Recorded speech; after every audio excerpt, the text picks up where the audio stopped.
Hey, folks, this podcast is sponsored by King Arthur Capital Group. Fund your fight camp, showing fighters how to leverage credit and capital so they can treat their career like a business.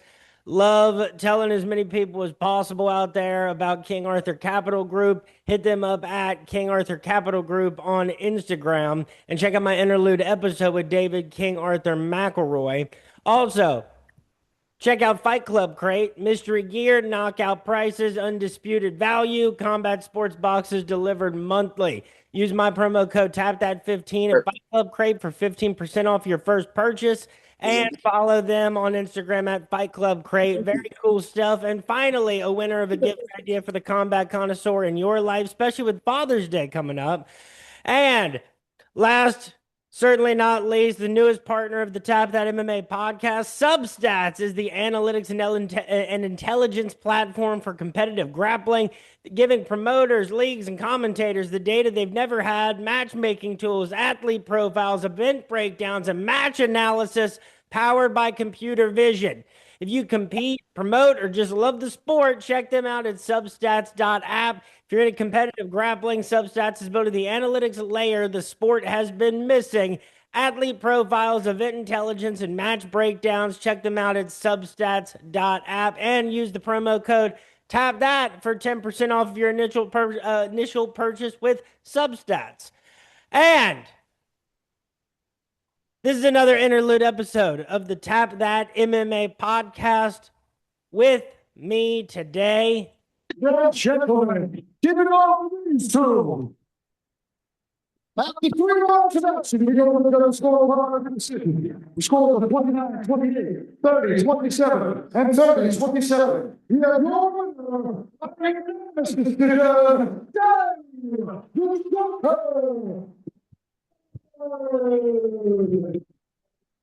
folks, he is a 15-8 professional out of the New England area. Give it up for Jay, the Joker Perrin. Jay, thank you so much for being here, man. How's it going? Oh, another day above ground, dog. How are you doing? Doing good, man. Like, I know, so just to start off with what you've done most recently. Mm. So back in February, you get that unanimous decision win over Trevin Jones at Cage Titans. Cage Titans, very reputable promotion for that region. Yeah, You've spent a lot of time under that banner and picking up a win against a guy like Trevin Jones. And folks, I don't, maybe they ever like already forgotten, or maybe they see because of what his overall record is yeah, now. But Trevin Jones is a seasoned veteran of the sport. A win against him at any level, any promotion that he chooses to be in at any point is a quality win that you got to be happy with.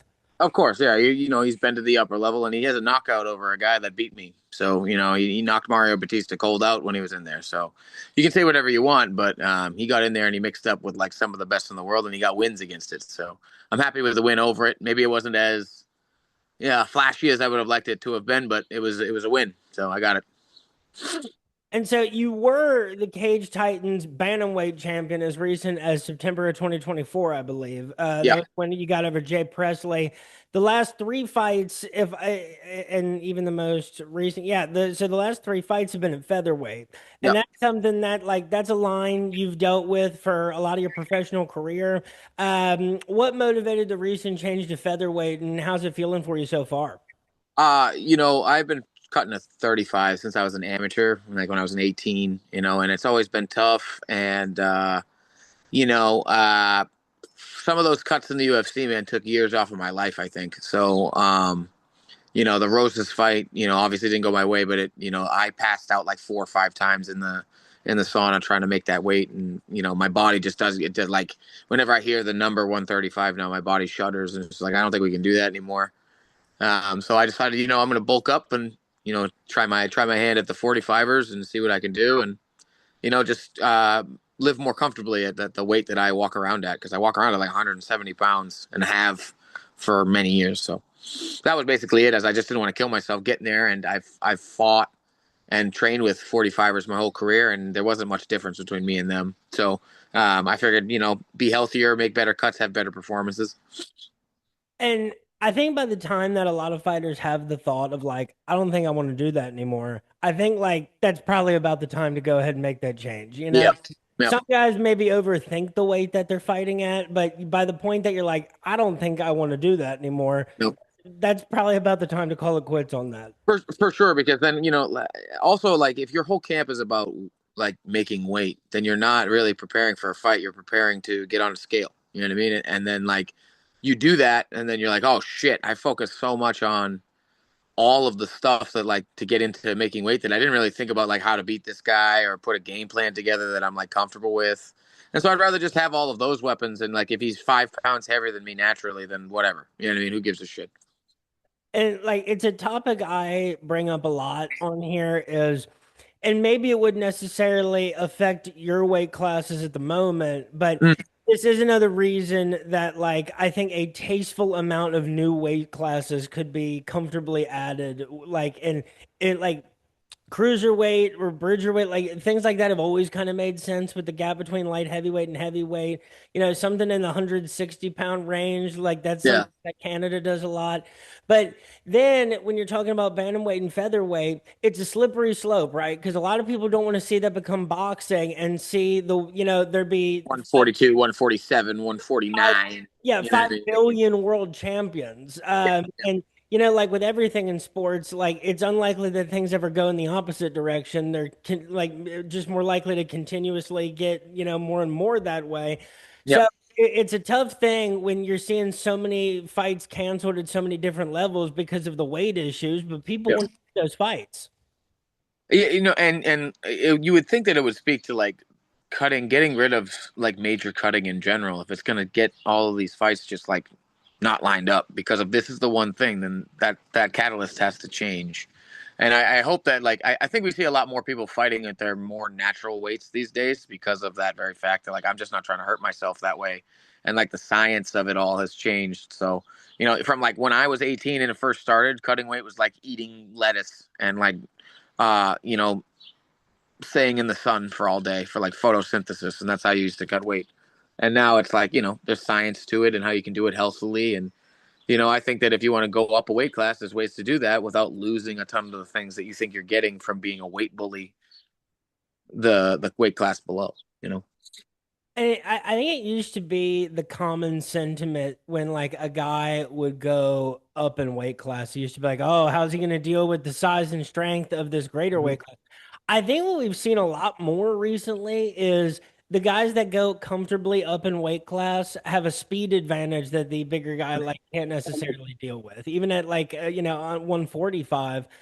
So I think that was like a big like philosophy that MMA fans had for a while is like, oh, going up in weight class, you're giving up a lot in power. But it's like so often, recently, as everybody at the highest level of the sport is so skilled that like the speed factor tends to matter a lot more now, it seems.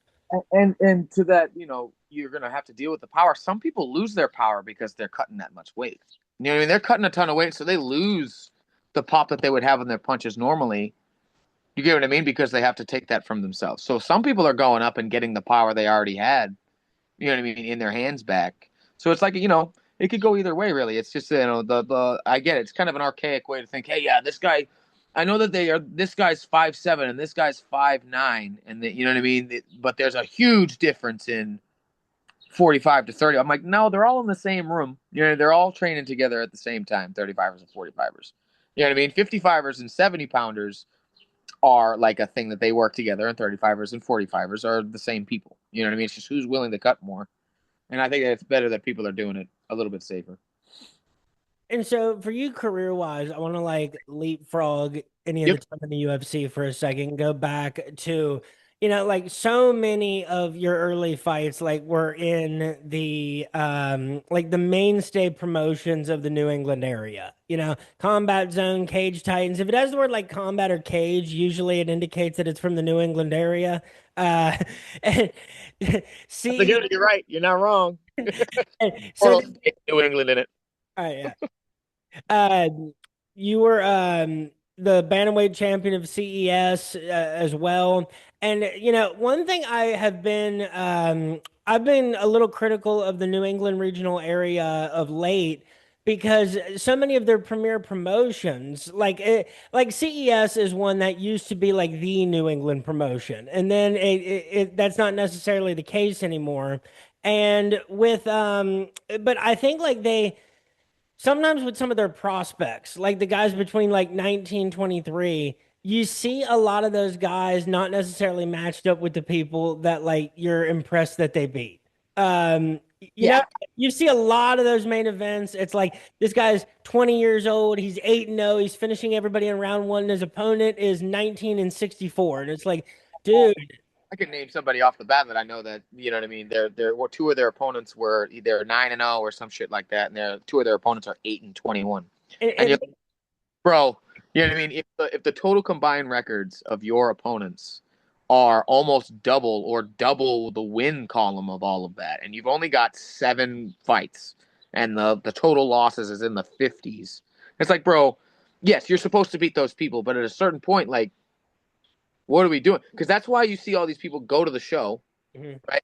Untouched, unscathed, right? Or they have close fights with people maybe they shouldn't be having close fights with, right? And then they get there and they get fucking smashed, like absolutely fucking tarnished. And you're like, dude, I don't know. Listen, my UFC tenure wasn't great, but I was competitive in at least 2 of those fucking fights. A lot of those guys are getting in there and just getting cold cocked, because they've never had to fight back from anything like that. I agree with you. The formula doesn't work. Like it works to get there, but not to like. That is my issue with it is it's such a short-sighted strategy by by a region right now like it where because you're right, like we could both probably go back and identify like 5 different main events in the last year that it's like, dude, like what is the plan here? And it is good for like getting someone on the contender series, but it makes New England prospects really hard to evaluate when they get to that level. Some of them turn out to be legit, and they, like sometimes that record math that you can do for people's opponents, sometimes it doesn't mean anything, and sometimes those guys go on and have, like, they actually just remain killers. But They some, are very few and far between though. but yeah, no, for sure. Because what the biggest issue is like, dude, how do I judge a guy that I don't think has fought anybody? Like it, look, Uh, you it's one know, thing to like, if a guy has a 19 and 63 record, it's like, okay, at least this guy, he's obviously experienced, like he's fought a bunch of people that whose names I recognize. But past that, and you see this with Brazilian promotions too, because you see similar kind of with like prospects on the contender series, especially like when you get to light heavyweight and heavyweight, where it's like, all right, he has 5 first round knockouts all against 0-2 opponents. What the hell do I do with that? like I'll give heavyweights a little bit of a leeway with that because Sure. There's always going to be it's hard to find anybody else on a regional promotion sometimes for heavyweights. I'll give the heavyweights a pass because like it's so thin that if like you can only fight an 0-3 guy, then fuck it. I guess that's what you got to do.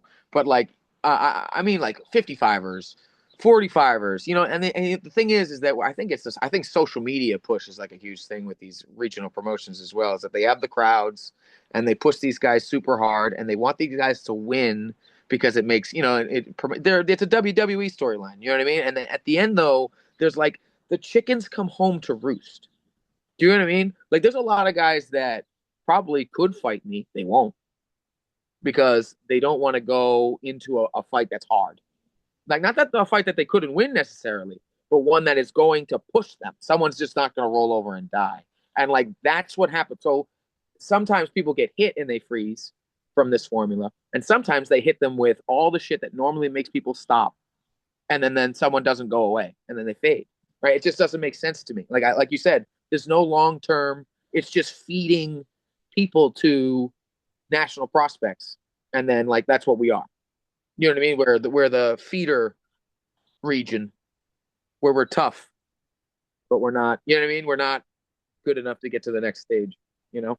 Which is it's just crazy because especially New England, you could build your brand and like maintain it with guys that they don't have to go to the next level, man. There's a lot of regional MMA bangers in New England that are like 38 years old and their record's like 21 and 15, what? And they love it, and they love it. They'll eat it out of the palm of your hand. you know? Those are the staples you got to build your base of the base of your promotion around. Then you push the prospects, but like they got to go through some actual gatekeepers first. Yeah, and dude, my big thing since leaving the UFC is that if I'm not going to be or get back there, then I'm going to be the worst gatekeeper to ever deal with of all time. Because if you can't beat me, then you don't deserve to get there. You know what I mean? That's how I feel. So, you know, score one for the gatekeepers, I suppose. And But I mean, to jump to your time in the UFC, because I think we've covered more than I thought we'd be able to get into with New England MMA, but we both had some strong feelings on it. dude, I think we better, and it's just saddening that we don't have more. We have a lot of talented people that like probably could be better, but the formula doesn't suit what they need to grow properly into elite level fighters.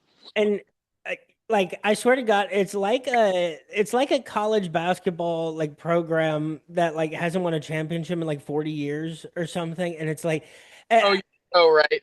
What I mean by that is because like New England has a proud fighting history overall in boxing and MMA. Everybody knows that.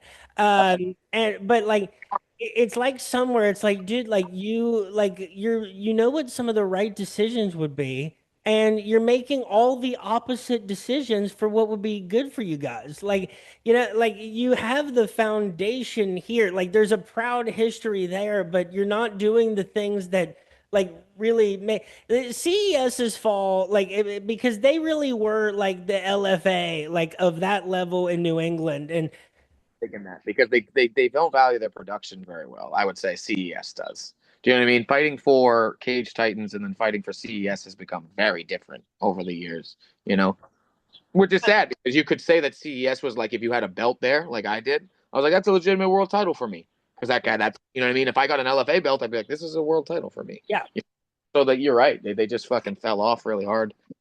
Um, and that's Cage Titans. Yeah, Cage Titans, to their credit, like they've done the work that you need to do to like, rise through a region. Like that is a high quality show now. I think like more and more of the New England talent and like the good fighters who aren't, avoiding anything are looking at Cage Titans as where they want to fight, in that area. So like and the Cage Titans products out like out in other promotions have also spoken for themselves a lot more, I think, than guys of late. So Cage Titans has done the work that you need to, where there's a few like groups that here for a while like were kind of level in their prominence for different reasons. And now it's like now I'm seeing more and more Cage Titans, every week when I'm looking at where people are coming from. I think that's due to their production team and like how well they promote things. Because CES, I don't think does not that they don't market, but you know what I mean. Like I know that like there's a CES happening 2 days before it happens. You know what I mean? I'm like, oh word, that's okay. I didn't know that was even a thing. It just doesn't seem like they invest so much in like advertising their events. It's But just anyway, like, look, man, like what bothers me about promotions is the same as like what bothers me about like any other like sports league that's like a minor league, like like arena football teams or anything else where it's like, dude, you have to put in a bare minimum of production some quality for stuff. some And you know, like, have a camera there, have a couple of dudes that know what they're talking about, talking into a microphone if you're offering a stream to people. By the you way, know, don't be greedy and do a $25 pay-per-view. Nobody's doing that on a Saturday night. Put the stream free on YouTube if you want people to see it. And I yeah, promise right, you that that will result in better things over time. yeah, Dude, on a Saturday night, the nerve of some of these like promotions when the they local ones, like, dude, I love regional MMA. yeah, I consume more than anybody I've ever met in my life outside of like, anybody I've had on this podcast who might beat me in that category. yeah. But for the love of God, man, it is hard on a Saturday night for me to say, hold on, like now for the next 5 hours, I'm Let gonna me throw on let me be throw on watching. that CFX real quick, dude. You see, so you got to make it as easy as possible for people Yeah. if you're one of these promotions. So let people know when it's happening, put it on YouTube, make it as easy for people to see as possible. Combat Zone was doing that, and then they made like a subscription for YouTube, and I'm like, guys, you had it in your hands. You know what I mean? Just fucking play it live on YouTube, dude. That's Because it. I love to watch arena football and stuff, and there'll be like these leagues that they'll do their free streams on YouTube. Awesome, great, love it. And then the Yeah. next season they'll be like, well, now we're doing it on our official network that is Or on an app. $60 for the season. And it's like, dude, how much time do you think I have to cash in on this and sit around and watch a 3 hour arena football game and make use of this on-demand function? Like, No, no, sir. No, sir. You don't so really have So, to. when you ended up getting the call to the UFC, and in your UFC debut, you fought Mario Batista, Sure. and it was a loss by unanimous decision. And dude, the thing is, like, two of the three, especially in the UFC, like looking back, there's so many people like this, but after they're not with the UFC anymore, and you look back at the record, it's like Jesus Christ, like three fights and two of them at least are against dudes that are like in the rankings and working their way up, and Yeah, it, I like it.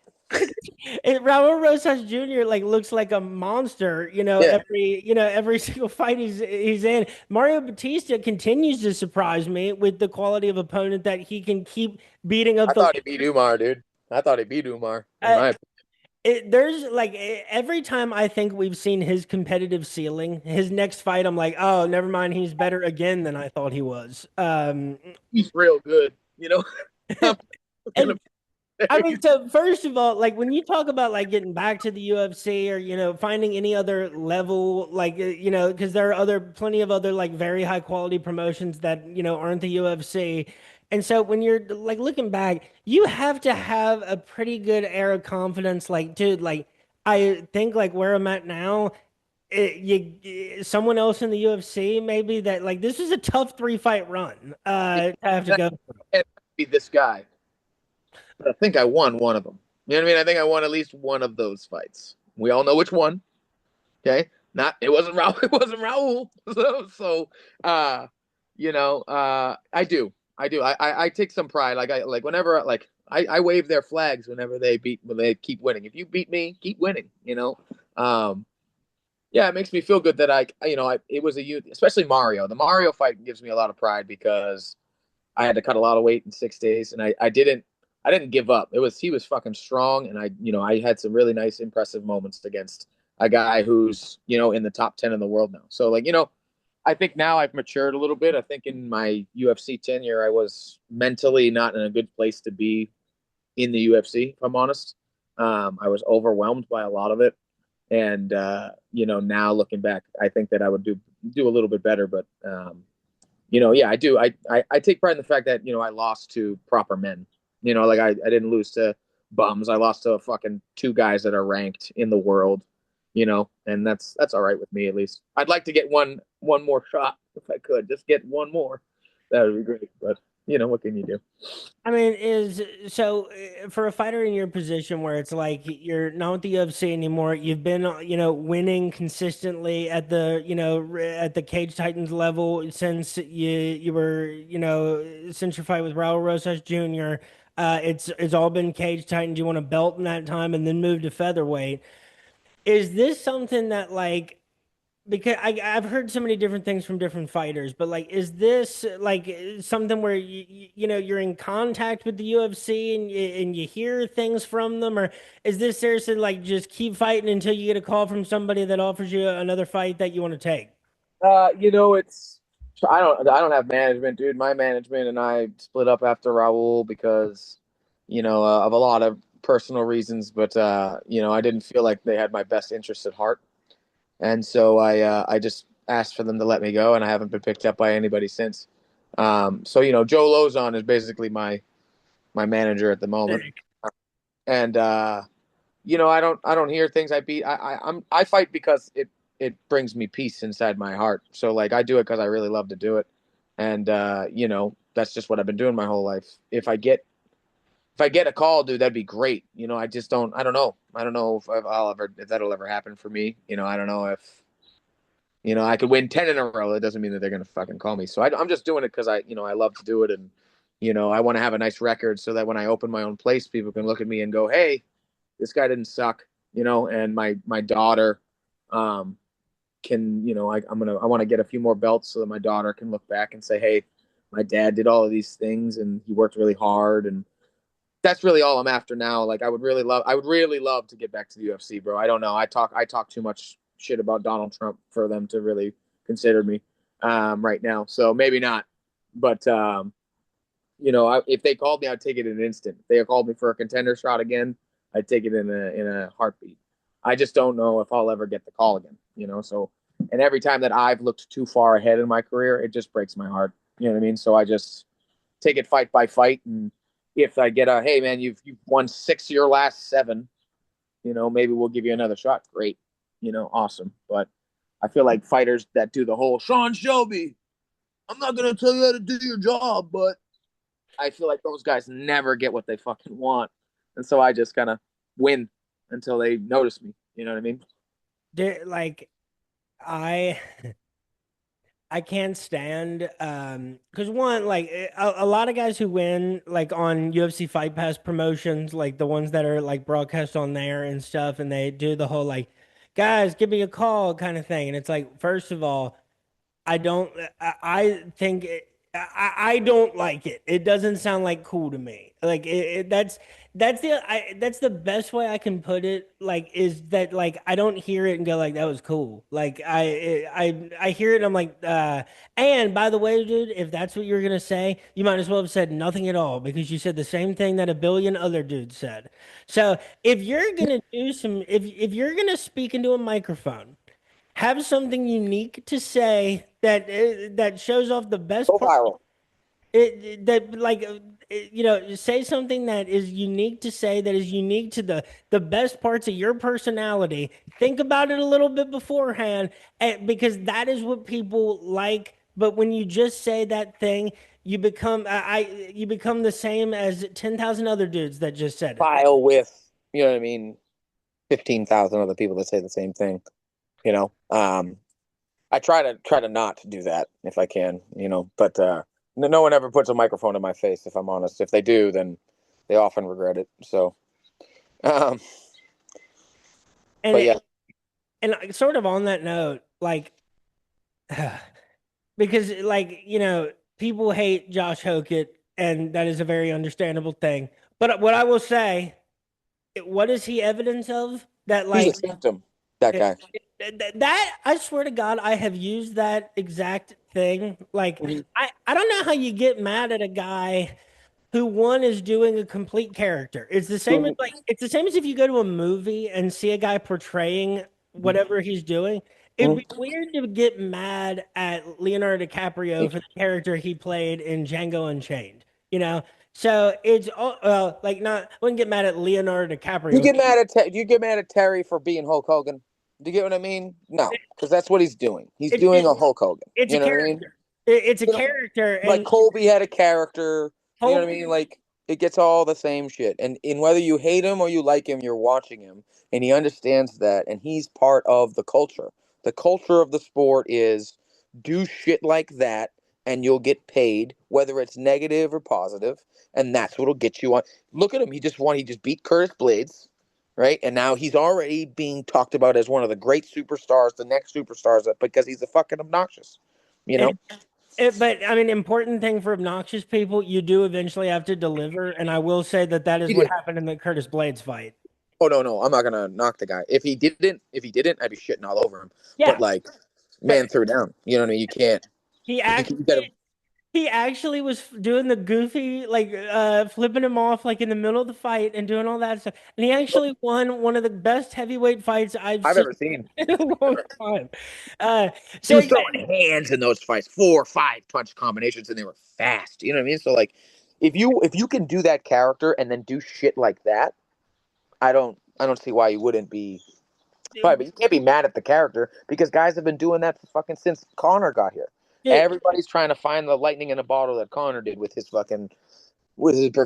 You know what I mean, and shit like that. So Hokuk is just part of the issue, a part of the machine.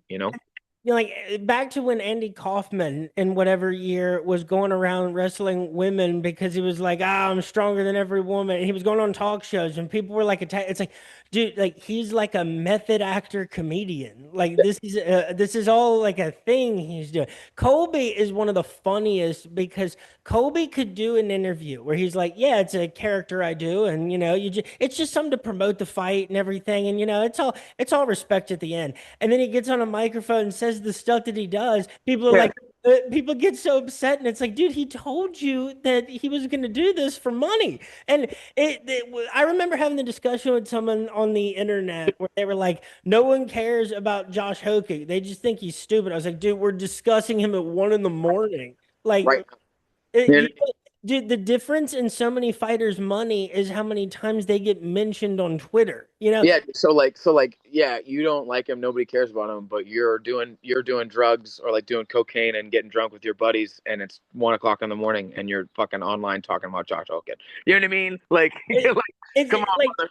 people get upset because they don't like him and they don't like the things that he said. So there's no like they can't be objective when interpreting these things. So when you say like, dude, like you do care, and they're like, no, nobody cares about him, and it's like, dude, like You do. he bothers you, and that it's Yeah, supposed to. He yeah, designed a character meant to bother. He knew what he was doing the moment after the Contender Series fight when he yep. said what all that like stuff that bothered people in the first place. And then but most important, like we said, he did the most important part was he just kept beating better opponents. Holy shit. You're gonna be hearing more from him. Can't say shit to him if he's winning. You know what I mean? If he was like 0-4, I'd be like, yeah, dude, you're a clown. But dude's beating better and better people. And Colby, back to the Colby thing. Like Colby said that he had to do that because he was 7-0 in the UFC, and they were gonna cut him. So he had to do that to keep his career alive. You know, and like not that I like Colby, but like I understood the necessity of it because the sport isn't about the sport anymore. You know what I mean? The sport's not just about even just winning or being better, and you have to be better in this way, and you have to be marketable in this way. So if you're not that, then we're gonna cut you. You could just be dominant. You can't be Khabib anymore. You can't just be a grappler and be silent and be like, oh, Delilah, and be done. Like it doesn't work that way. You have to be fucking wild in some way or another. And look at Movzar at featherweight, where like if you don't move the needle in entertainment value, like you have to win like 12 fights in a row if Mm-hmm. you're Mm-hmm. to get that opportunity. Yep. And I wonder if somebody just like did what Colby did, or anybody really that does this, but like on the other side of the political spectrum. If you were just extremely like left in your character, what would Everything is rainbow flags yes, and everything. You know what I what would mean? happen? Like, what do you think would happen? Do you think they'd sell? Do you think they could sell it? And I No, think, no, because they're handcuffed to Donald Trump. but what if it's someone that I don't people think Dana would be part of that shit at all. If I'm I, honest. it, If I'm it's honest. probably, but I also think it would be like, it'd be like when the WWE did like, patriotic themes like versus other like group. It'd just be like a war that When it was like the censor, it was like Kane and a bunch of people who'd come out in fucking suit and ties and shit like that. They come out and censor everybody and shit like that. Yeah, I get it. That shit was fucking great. I love it. if you really play. So, but my point, I think my greater point is that I do think fighters could be like. I think some fighters, we're seeing the evolution of personalities right now, where the UFC was in a period of time where we're saying, like, who are the next superstars? Now Yeah. it's kind of getting a little bit maybe figured out who some of those people Well, could yeah, be. who the next generation of them is. But like these, there's a lot of personalities that like haven't figured out like how to capture like a real superstar thing. Since the guys like Connor and Ronda, where they're like legit superstars. You don't have to do Everywhere. anything special. They are them, and they got to where they are. But like I think the UFC has learned that you cannot force feed a star. You cannot No, make people love someone like a superstar. It just happens. no, no. And I think maybe a few more of those people have kind of been like, I mean, dude, look at Sean Strickland. Look at the win he just got. Like, That shit was crazy. That shit was crazy. I didn't think he'd do it, but he dude, did. the idea that like you show people who Sean Strickland like beat to become the middleweight champion twice, and it's like you got to be shitting me, dude. Like I mean, he's getting up there. He's a Hall of Famer at this point. You can't like two-time middleweight champion. Yeah, I think you have to say against the greatest striker, one of the greatest strikers. I still think Anderson Silva's better, but one of the greatest strikers, and then possibly one of the most dominant grapplers of the time. and Hanzo was the boogeyman, Yeah, yeah. a true boogeyman prospect that like everybody knew. Like after what he did to Robert Whitaker, I was like, I don't think I ever see anybody beating Hamzat Chimaev. Oh yeah, that's. I feel like that was the consensus. Was he It, just squeezed his face? For Sean Strickland, after the second Dreykus fight where he looked a little drained, he looked like his heart wasn't in it as much. And it's like, Mhm. damn, like I don't like what that means moving forward. Then he knocks out Anthony Hernandez, who before that, everybody was like, dude, like Anthony Hernandez is the next challenger at middleweight. Well, not for nothing because Hernandez was on a fucking tear. You know Yeah. what I mean? And then got right back to it. I'm pretty sure. So And it was like um, Hernandez, can he out grapple Hamzat? Like that was the matchup already being talked about. Bam, Sean Strickland knocks him out and then just beat Hamzat in a decision. You it's gotta be just fucking. kidding me, dude. This dude, you know what? You could see it at the weigh-in though. You saw Sean come in, and even at the weigh-in just absolutely gnarly ripped, like just and Hamzat was praying on the on the scale. Uh, I think that as soon as we saw the first takedown like fail, I'm like, oh, that shit's crazy. I'll never forget that. And I'm not a fan of Sean personally, but Yeah, he, like you know, shit. dude, can you imagine like imagine trying to be that guy's friend and knowing that you just like can't go anywhere with him necessarily. Like I used it to live in Vegas. I hung around with people that were his friends, and yes, that's exactly how they felt. Well, Jay, I know that we've covered a good amount of everything we wanted to talk about here today, and so your last fight being in February, right now, do you have anything on the books? Are you waiting for a call? You think it's going to be with Cage Titans, or are you hearing from other people? I do shop around, but Cage Titans treats me well. You know what I mean, and they pay me enough. It's at the end of the day, where am I getting paid the most? Um, and I've developed a good, nice little fan base there, so it'll probably be there. But I'm looking for a belt. I think if I fight for them again, I'll probably be fighting for the featherweight belt at Cage Titans next. So we don't know when. Probably September or October. I'm not sure what their plans for like a venue are quite yet, but they're trying to figure out who I will be fighting because I'm not really sure in this area who I would fight for that belt. Um, that makes sense. And I'd like, I'm not somebody that can really take an easy-ish fight. It takes like a lot of personal strength for me to like look at a record that's bad and go, yeah, I guess I'll fight this. If there's really no other choice for me to fight, then I'll fight. But I'd like to fight somebody worthy of the challenge of, being called the champion. That way, no one's gonna be like, oh, you were supposed to meet that guy. So we'll see. Now, I mean, the thing is, th- I always say too, like the gap between the what you would say are the low tiers of the UFC and the top layers of the different regional promotions is very thin. And in fact, that's not even an accurate way to put it, like a line, because it's more just like a pool of people that are all just like sometimes this guy in the UFC might lose to this guy that's in LFA right now. He might like out of 5 fights or You can see them all in the same room. yeah. They train together. So it's not like it's that far. You're right. It's not that far apart. It's like a pool, like those people are swimming in, and they're just kind of waiting around. Sometimes one guy's at a higher level of his game than others. And so for someone like you, you would expect you every fight like is either someone who's strong on the regional level or just a guy that's like UFC level, a Trevin Jones type. Like those are the fights that are more yours. Those are the best fights for you because you can win the good fights. And why if you're gonna put everything into preparing for a fight, get a good win on your record as opposed to one that doesn't mean anything. I feel like I left the cage and it hurts a little bit. You know what I mean? I got a few cuts and bruises. I like that. I like the idea of having to earn the war. You know what I mean? Or if I am to lose, I want to make sure that they've earned every fucking inch of it. You know what I mean? So yeah, I agree with that. I don't. I can win at the highest level. I know that I can. I can win against high level people. So that's what I don't really have the option to take any other kind of matchup than that at this point, really. It's not like I can search out, oh, look at that guy, he's 4-0, and just fucking eat people. It doesn't work that way. Hopefully.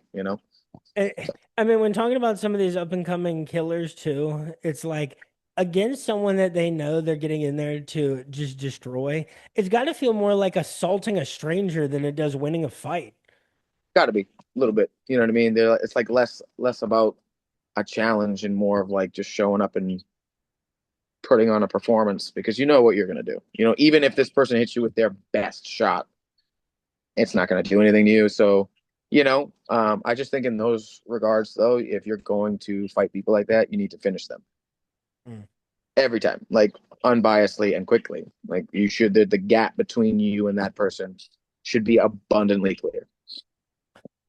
And so, folks, this has been another interlude episode of the Tap That MMA podcast today with Jay the Joker Perrin. Jay, thank you so much for being here today, man. I'm glad we were able to make this happen. And if there's anything else you want to say or anybody you want to shout out, the floor is yours. You know what, man? Just thanks for having me. I'm honored to be able to do what I love still. You know what I mean? Just because I'm out of the UFC doesn't mean I'm dead. I think I've won 5 of my last 6, and so whether or not I get a call is up to them. But if I do, you'll see me, and I'm coming out with fucking fury. I'll see you in October. Folks, look out for what Jay Perrin does for the rest of 2026. Follow me on Instagram at RotoBrady MMA. No longer on Twitter after my account got hacked by some political nut job. Working on some other avenue of getting other things out there. But folks, thank you so much for listening. Have yourselves a great week and peace.